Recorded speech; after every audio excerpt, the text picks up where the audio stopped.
Hello and welcome to City Breaks Bath, Episode 8, Museums and Galleries.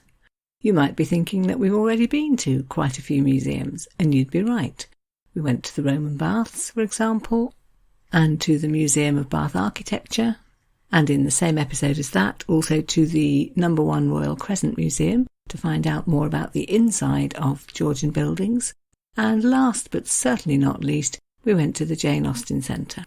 However, there are a clutch of other museums and art galleries which won't be fitting quite so neatly into the episodes that I've planned, and so I decided to collect them all together here and give them their own space. Actually, in total, 5 different places, 3 museums, 2 galleries. The museums are the Bath Museum of Fashion, which is, I think, quite well known, even in other parts of the country, and 2 smaller museums with very niche interests, but both of which can tell us quite a lot more about Bath. That would be the William Herschel Museum, dedicated to the 18th century astronomer who made one of the most amazing discoveries in astronomy ever, right here in Bath, and the Bath Postal Museum, which will not only tell you about developments in Bath, again in the 18th century, which revolutionised the postal system across England, but will also help explain where the money came from, and indeed where the stone came from, to build the streets and squares for which Bath is so well known. So the ones we covered in the 5th episode, Queen Square, the Royal Circus, the Royal Crescent, et al. And that leaves then 2 galleries, one confusingly called the Holburne Museum. I hope they don't take issue with me calling them a gallery, but it's certainly true that paintings and other objects of art are among the main displays. And finally then, the Victoria Art Gallery, definitely an art gallery. So I'm grouping together 5 institutions which could probably each have their own episode, if only time allowed, so just a little flavour of each one, focusing particularly on what you can learn about Bath from them. Hopefully just the right level of information to help you decide which ones you'd like to visit yourself when you're actually in Bath. And so, without further ado, let's get going to the Fashion Museum, which, quite apart from the over 100,000 objects which it has in its collection, is worth visiting just for the location. It's the basement floor of the Assembly Rooms. So when you go there, you'll be visiting the building which Jane Austen herself, and indeed many of her characters, went to for entertainments, card playing, a concert or a dance. At least one of the rooms, in use in her time, is still in use today. It's been repurposed as a cafe and tea room on the ground floor.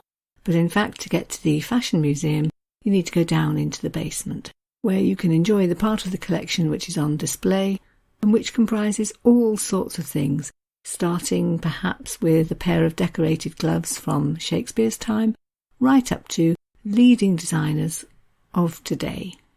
I think for many people it possibly is the clothes from Jane Austen's era that they really want to see.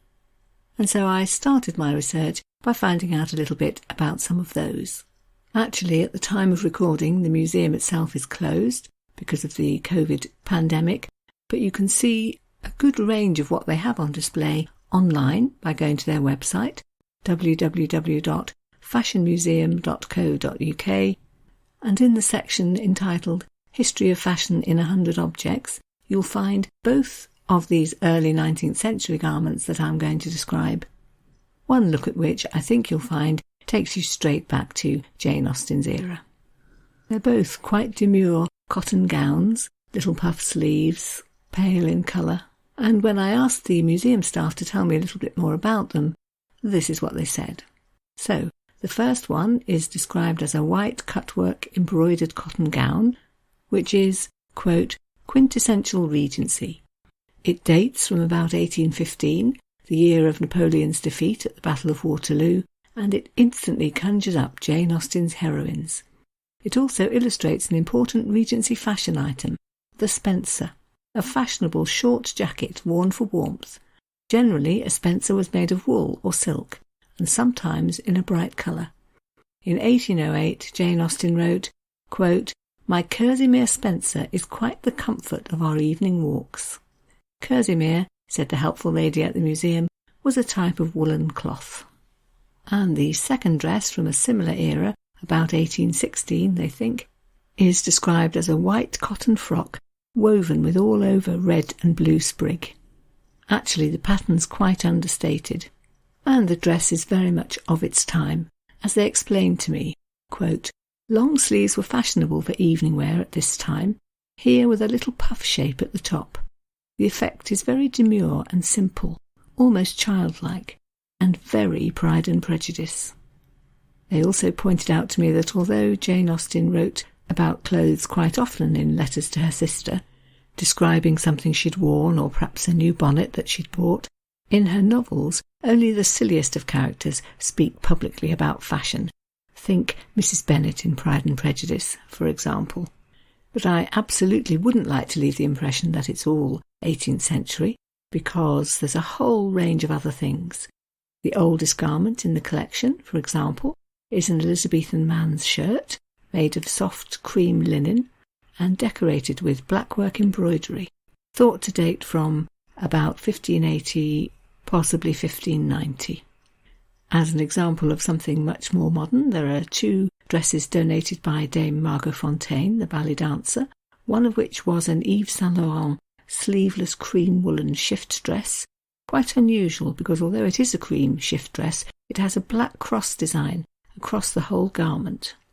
As a contrast to that dress, which must have exuded modernity when Dame Margot first wore it, she also donated a Christian Dior blue sequined evening dress, full length, blue tulle, just stunning. And something else which the museum does, which gives a very interesting history of the development of fashion, is their Dress of the Year collection. So every year since 1963, a fashion journalist or someone else of importance in the world of fashion has been invited to choose one outfit which they think represents that year, and you can see them all on display right here. The very first outfit in 1963 was a Mary Quant cream woolen dress worn with a cream chiffon blouse and a trilby hat. By 1967 they'd gone quite psychedelic, as befitting the 60s, and the garment chosen was an orange and pink trouser suit. There are wedding dresses, one from 1975 and another from 1995.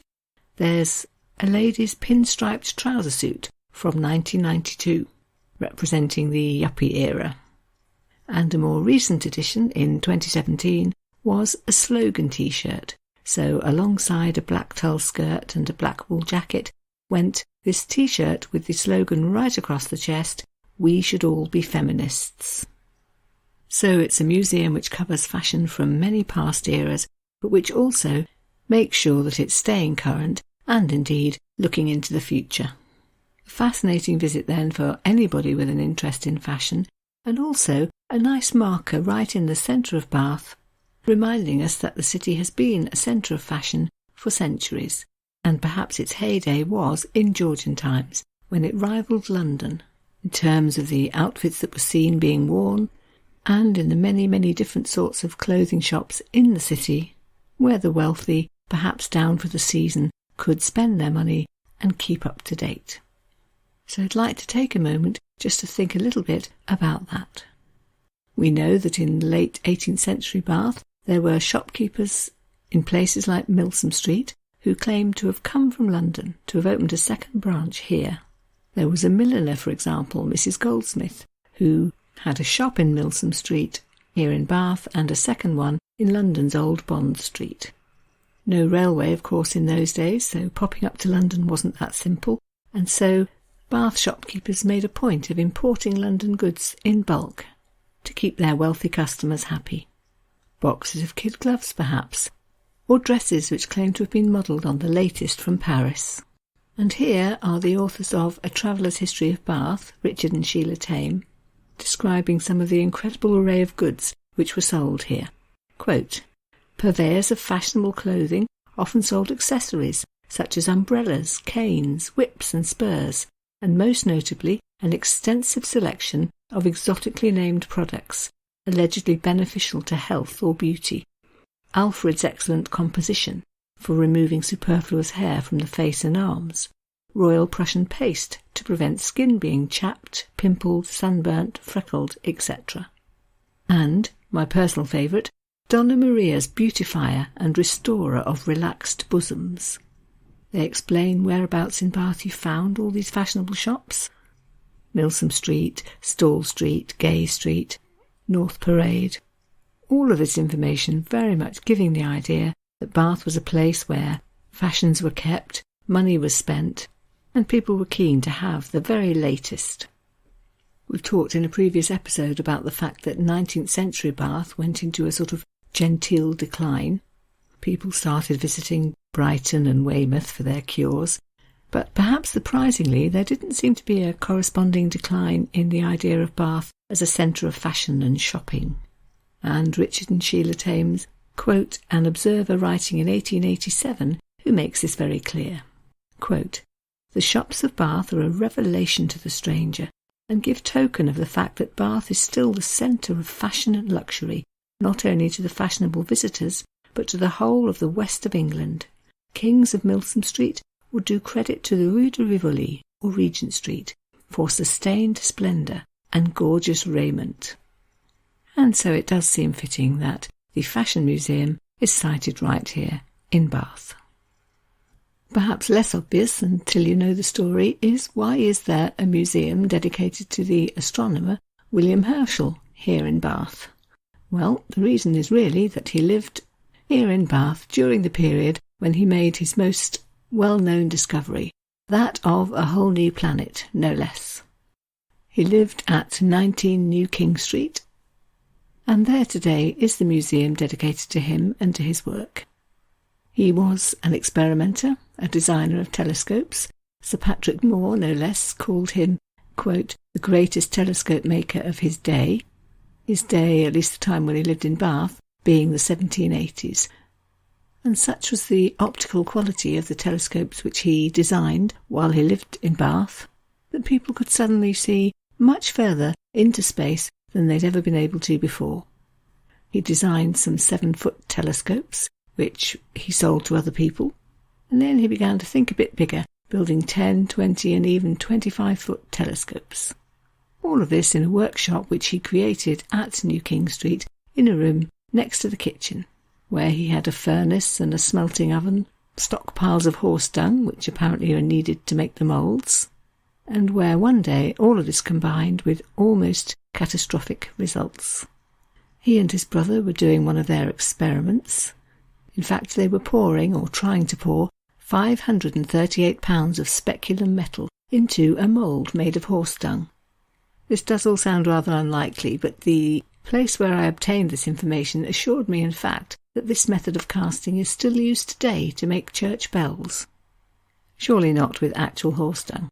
Anyway, what we do know from the diary of William's sister Caroline, who lived in the house too, was that the effects were both unforeseen and rather dramatic. She wrote, "Both my brothers were obliged to run out of opposite doors, for the stone flooring flew about in all directions as high as the ceiling." If you go to visit and you go into the workshop and look at the flagstones, you can still see signs of this event. So that was the second most exciting thing that happened here, the most exciting being on the evening of the 13th of March in 1781, when William Herschel was out in his garden round about 10 o'clock at night, using his homemade telescope, one of the 7-foot ones, and when he discovered the planet which we call today Uranus. This being in fact the first planet to be discovered since the days of ancient Greece, right here in the back garden in Bath, a discovery which, at a stroke, doubled the size of the known universe. Herschel wanted to call the new planet Georgium Sidus in honour of King George III, who was the king at the time and also his patron and sponsor. But he was overruled. It was decided in the end to follow the tradition of naming new planets and new celestial objects generally after classical gods. If you go to visit the museum, you can see his workshop. You can see some of his telescopes and globes and bits and pieces. You can go out into the garden and stand exactly where Herschel himself stood when he made his discovery. Sometimes the museum organises stargazing sessions. More details about that on their website.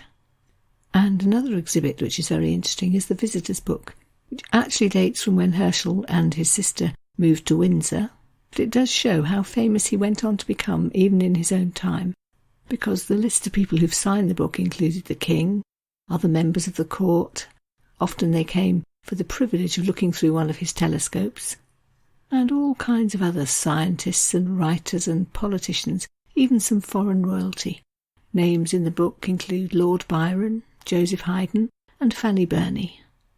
There's a music room too, because Herschel started life as a musician, one who earned his living by tutoring students. Although in fact I think right from the beginning astronomy was his passion. One of his students who came to him for singing lessons, one John Bernard, remembered that, quote, his lodgings resembled an astronomer's much more than a musician's, being heaped up with globes, maps, telescopes, reflectors, etc., under which the piano was hid.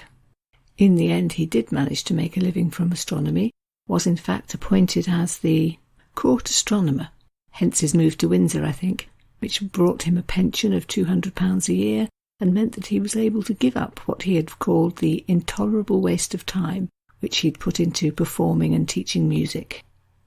I think he swapped them over really. Astronomy became his profession and music just a pastime.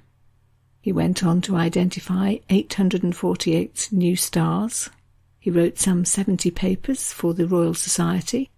He discovered the existence of infrared light rays, and his fame spread far and wide. He was given honours from foreign countries, France, Germany, Sweden, America, and scientists came from many countries to visit him and to find out more about his work. So a truly illustrious career in science, which began with that rather ill-fated explosion in New King Street here in Bath. And another small museum in Bath which can tell you lots about the history of the city and about the influence of something which began here and then spread across the country is the Bath Postal Museum. A quote from its website tells us they deal with everything from clay mail to email, clay mail being a reference to messages they've got on tablets of clay from ancient Egypt. And here you can learn the history of communication from those days right up until the 21st century. More specifically, it's also, to quote from the website, the story of how Bath played a vital role in establishing a postal system across England and then throughout the empire, and of how the money made on this venture by Ralph Allen was invested back in the city of Bath and financed many of its finest buildings and institutions. So you may remember mention made of Ralph Allen in the episode on the Georgian architecture of Bath, because he it was who financed much of it, working very closely with the architects, the elder and younger John Wood. So Ralph Allen came from Cornwall, arrived in Bath to be the assistant to the postmistress, was one of those people who just kept getting promoted. Soon he was the youngest postmaster in England, earning a princely £25 a year, and not content with just running what was there, he established a whole new system. It was called the cross-post system, and it was really about, firstly, getting mail quickly from Bath to London and back, and then, once the system was up and running, extending it across the country. So he set up a series of crossroads linking, for example, Exeter and Chester and Oxford and lots of other places, so that gradually mail that was crossing the country didn't need to go via London first. This sped everything up, proved very popular, and made him loads of money, which meant he could move on to his next project, buying some stone quarries at Combe Down just outside Bath, thinking of the idea of having a railway built to carry the blocks from the downs down into the city, so it could be used for the exciting new projects that he and the architects were planning, Queen Square, the Royal Crescent, etc. This earned him another fortune, and he spent some of it on building his lovely house, Prior Park, up on Widcombe Hill and overlooking the city, described by one of his contemporaries, one Philip Thickness, who possibly was slightly jealous, as, quote, a noble seat which sees all Bath, and which was built, probably, for all Bath to see. So you can learn about Ralph Allen's life, you can learn about the fact that he was also a philanthropist, put money into Bath Hospital, for example, and into other societies and charities, such that the novelist Henry Fielding described him as, quote, a munificent patron, a warm and firm friend, hospitable to his neighbours, charitable to the poor, and benevolent to all mankind. So that's one aspect then of the museum, Ralph Allen's life and also his new postal service, and how it spread from Bath to the rest of the country. But there's also a more general exhibition on the history of the post and of message sending in general, and that's where you'll see the clay tablets from ancient Egypt, as well as lots more information on post and message sending in Roman Britain in medieval times and on through all the various periods of history until the modern day. It's quite a child-friendly museum, so you can do things like perforate your own sheet of stamps or dress up as a Georgian postman and maybe find out more about life on a Victorian mail coach. An altogether interesting little museum which tells you the story of Bath in a way quite unique and not to be found in any of the city's other museums. For those with artistic interests, there are 2 museums in Bath vying for your attention, the Holburne Museum and the Victoria Art Gallery. I'm going to start with the first one because it's older. It is in fact Bath's first public art gallery, founded originally on the collection of one person, Sir William Holburne, who does sound quite an interesting sort of man.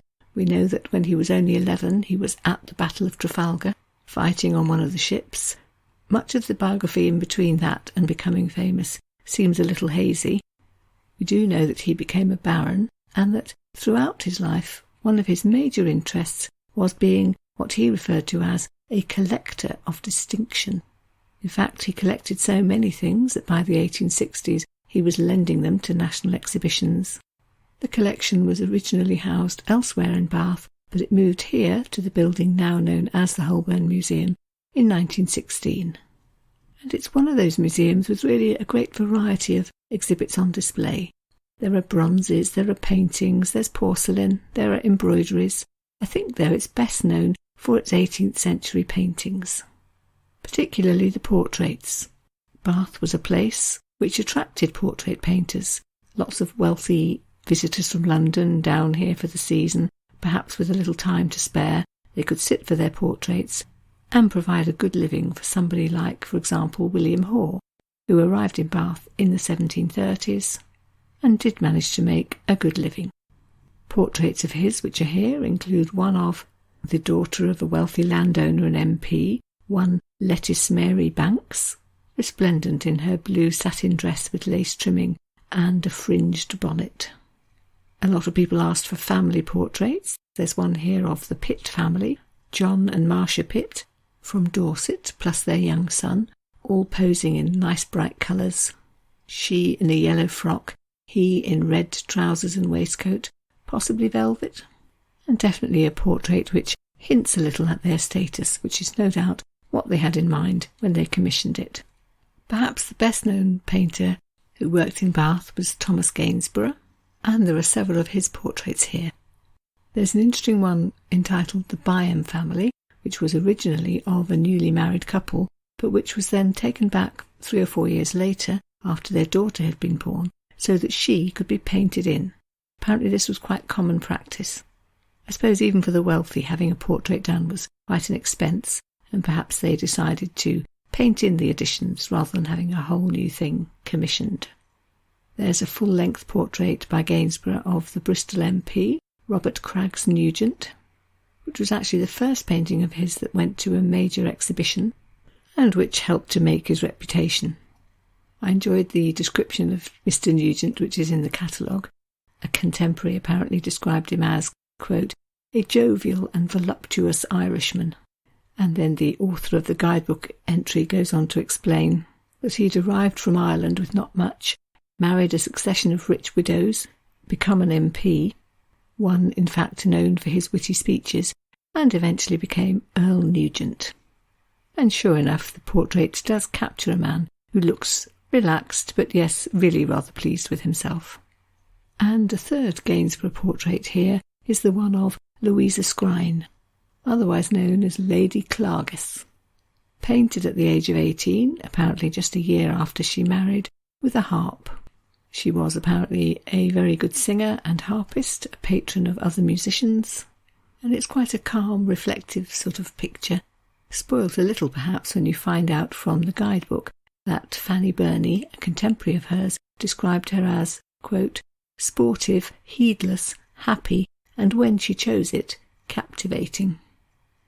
Another little subsection in the collection is a set of 18th century paintings with theatrical connotations. There's one, for example, of the well-known actor David Garrick and his wife on stage in a play called Venice Preserved, and there's another one of a jester taking part in Shakespeare's The Merry Wives of Windsor.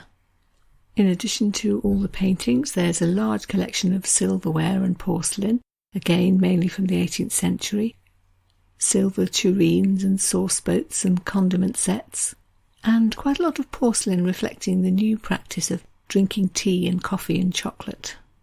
Delicate pieces for the table, often with flower patterns and gold rims, and giving an insight into this new ritual which was becoming so much a part of polite society.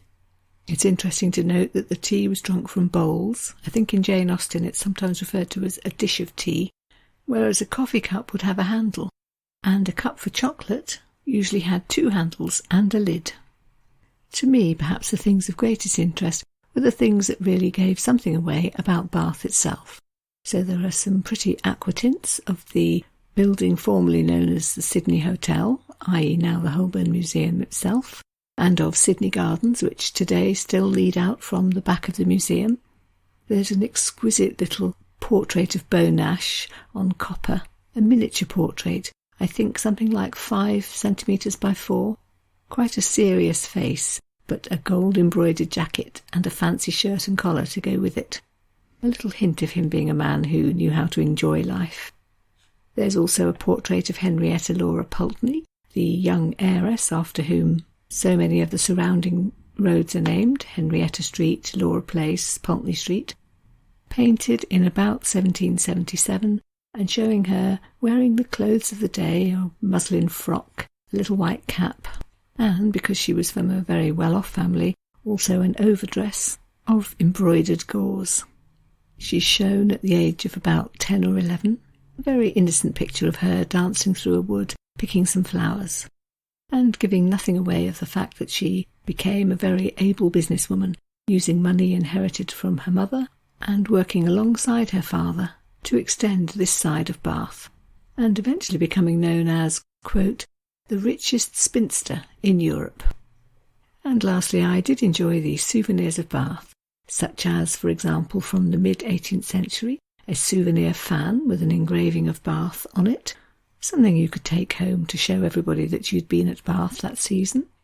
And then from a little later, about 1800, some souvenir patch boxes with printed views of Bath on them.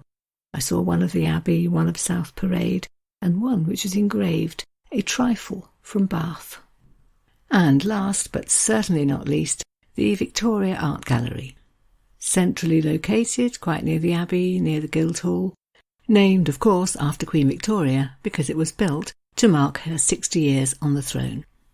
Again, definitely a mix of things to see, painting, sculpture, glassware, decorative arts. There's a permanent collection up on the first floor, exploring 500 years of European art, a collection ranging, as they tell us themselves on the website, from, quote, our beautiful jewel-like Adoration of the Magi from the 1480s to Silence by Howard Hodgkin, painted in the early years of this century. And there's also a lower gallery downstairs, where the focus is much more on the contemporary. So again, far too much to explain in detail, so I've decided to pick out just 3 aspects to talk about. And the first one, actually in common with the Holburne Museum, is the idea of portrait painting, because that really was the thing in Bath in the 18th century. The wealthy visitors who flocked here for the spa were often keen to have their portrait painted, which meant that some of the best portrait painters were keen to come to Bath. And top of the whole lot, and certainly the best known one today, remains Thomas Gainsborough. And perhaps I can pause a moment for a very mini biography of him. He wasn't originally a West Country man. He was born in Suffolk.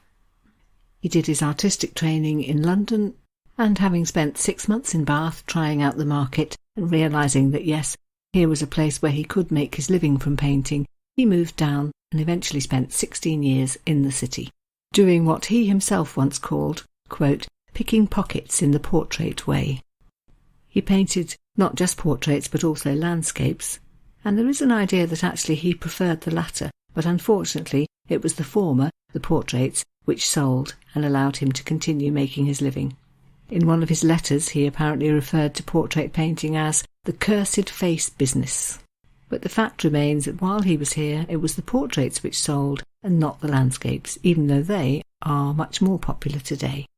It wasn't long before he began to do really rather well. Some of his paintings became quite well known, so his painting of the Bristol MP, Robert Craggs Nugent, for example, was exhibited by the Society of Artists in London. Other clients included Georgiana, future Duchess of Devonshire, but probably more lucratively, he was very popular with his other slightly more ordinary Bath clients because he was a witty conversationalist, he made the sittings enjoyable, and so there was always a queue of people waiting to have their picture painted by him. All of this meant that eventually he was able to move to 17 Royal Circus and to raise his prices. When he first arrived in Bath, he was charging 5 guineas for a head and shoulders portrait, and that went up to 20, whereas his charges for a half-length portrait increased from 8 guineas to 40. He was one of the 40 founding members of the Royal Academy in London, and in fact, in the end, the pull of London was too strong, and he moved back there in 1774, leaving Bath behind and setting up on Pall Mall, another really rather exclusive address. Here in the Victoria Gallery you can see Gainsborough's portrait of Thomas Rumbold, a successful merchant with the East India Company, painted around 1770. Another 18th century portrait painter who was popular in Bath was one Johann Zoffany. He too had London connections, worked for the royal family, and was deemed to be particularly good at painting children. And here in the Victoria Gallery you can see his painting of one Sophia Dumergue, who was aged about 12 in 1780 or thereabouts when the painting was done. Her rather sophisticated clothes, a headdress, a pair of kid gloves, show that she's on the brink of adulthood, but he's included too a kitten, giving the idea that actually she hasn't totally left childhood behind. Sophia's father, one Charles Dumergue, who earned his living as the royal dentist, was also painted by Zoffany, and that picture too hangs here. The staff at the Victoria Gallery explained to me that in fact in Bath in the late 1700s there were many different portrait artists all vying for trade. There was, for example, Thomas Lawrence, and 2 pictures that they have by him include a portrait of Catherine Lindsay and a self-portrait drawn when he was only 14, and which the staff described as being really self-assured. Then there was William Hall, mentioned I think in connection with the Holburne Museum as well, and at the Victoria Gallery they have what they describe as an exquisite self-portrait in pastel by him, and then slightly younger than Gainsborough, but quite keen to perhaps fill his shoes, was someone called Thomas Barker. And this is what the gallery staff had to say about him. He was, quote, a local boy who was talent-spotted and funded by a local businessman. One of my favourite paintings in the gallery is a self-portrait by him as a young man, with his benefactor standing behind him, painted just before Barker embarked on a grand tour of Italy. So, portraits then. Another question I was keen to ask was, is there anything from the Jane Austen era in the gallery? And I was advised that a good way to research that would in fact be to go online. If you Google Victoria Gallery and Jane Austen exhibition, I think you'll find the relevant section, which is all about a special exhibition they held a few years ago, where every single artwork comes from their collection, although most of them are not currently on display, and you can click on any one of the 8 categories of the exhibition and find your way to pictures which are relevant. So the categories include things like Jane Austen in Bath, entertainment, medicine, Northanger Abbey, persuasion and romance. And finally I was interested in pictures of Bath itself. I spotted a picture by John Nash called The Canal Bridge in Sydney Gardens, which was painted in the mid-1920s, and manages to show all at once both the beautiful, elegant park which is Sydney Gardens, which had been a commercial pleasure garden for decades, and also the reference to the Industrial Revolution, which is the Kennet and Avon Canal, dug into the gardens at the turn of the 19th century. The comment on the museum's website describes the picture as follows. Although the canal changed the character of the gardens, Nash shows in this painting how it in fact adds to their picturesque beauty. Indeed, the whole atmosphere of the picture is quiet, subdued and understated. There is a sense of man and nature in harmony. In fact, the gallery has another 5 paintings by Nash of Bath, though those are not usually on display, but they tell me they have paintings by other artists, pictures of Bath from a similar period, such as, for example, some by Walter Sickert. So you may wish to look round the gallery simply for everything it has on offer, the full range, but if what you want to do is increase your knowledge of Bath in various ways, then it can certainly do that for you too. And that it has in common with the other 4 museums mentioned on the podcast. So I hope between them they give you a little more information about the city and a few ideas for a morning or afternoon out if you are visiting. And that brings me to the end of what I wanted to say about the museums, and thinking ahead to next week, where I'm going to call the episode Parks and Walks. We'll go back in time to some of the parks that were features of particular eras, so the Georgian Pleasure Garden that was Sydney Gardens, for example, or the Victorian splendour that is Victoria Park. And the section on walks can also refer back to the time when a little promenade in Bath was one of the things to do during the season, but also come right up to date with 1 or 2 suggestions for city centre walks that you might enjoy, and 1 or 2 more for slightly longer outside the city ideas. One which will take you along the canal out of the city, and another which will take you up and out of the city and then all round it. A 6-mile adventure with lots to see and lovely views, known as the Bath Skyline Walk. So please do join me for that, and for the meanwhile, thank you very much for your kind attention in listening, and goodbye.